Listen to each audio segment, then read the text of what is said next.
In this video, I'm going to talk about the ramp protocol for warm-ups.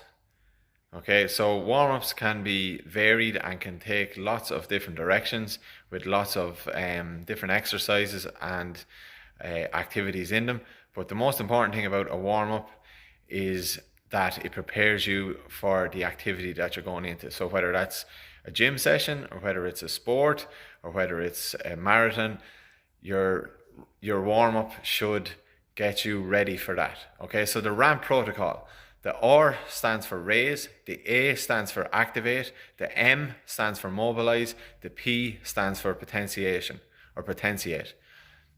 So when you're setting a warm-up up for yourself, you're trying to follow that protocol. How you would do that would be for the R part. So raise, that means raise the heart rate. So that could be any activity that raises your heart rate. It could be jogging on the spot, it could be skipping, it could be side shuffling, it could be some mobility work, or it could be on a bike. It could be anything that elevates your heart rate and gets the blood flowing around the body. Okay, then the A part is activate. So you want to activate the muscles that you're going to use in the main phase or in the activity that lies ahead. So in sports, you're probably going to move in lots of different ways. So you need to warm up nearly every muscle in the body, and similar to your gym as well, depending on what type of gym session you're doing, whether it's a full body, upper body, or just a lower body session.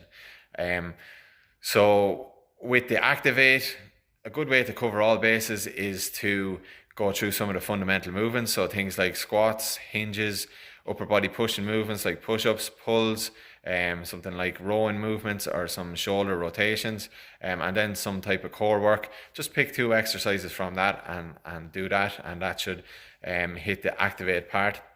Then moving on next to mobilize. So what you're looking to do here is mobilize the joints or bring the joints through a full range of motion. These are the joints that you'll be predominantly using in the activity or the sport in the main phase. So any kind of mobility work for your hips, shoulders, ankle ranges, or even stability work for the shoulders and hips and knee and that as well. So things like for your ankle, knee to wall drill, shoulder could be lying face down, shoulder rotations. For stabilization through the hips, then it could be some sort of plank and core engagement through that. And then different things like T-spine mobility, where you're doing windmills, would fit in nicely there as well. So again, pick 2 exercises there where you're working on mobility, and that will hit the M part. And then potentiate is the last part of the warm-up, and that should be always the highest intensity. So potentiate means to ramp up your central nervous system or get your heart rate elevated to a level where you're going to be able to start your sport straight away and compete at a really fast pace, or whether if it's a gym session, you need to do that as well to get the heart rate up and your central nervous system firing for maybe your heavy lifting or your power work or your plyometrics or your speed that lies ahead.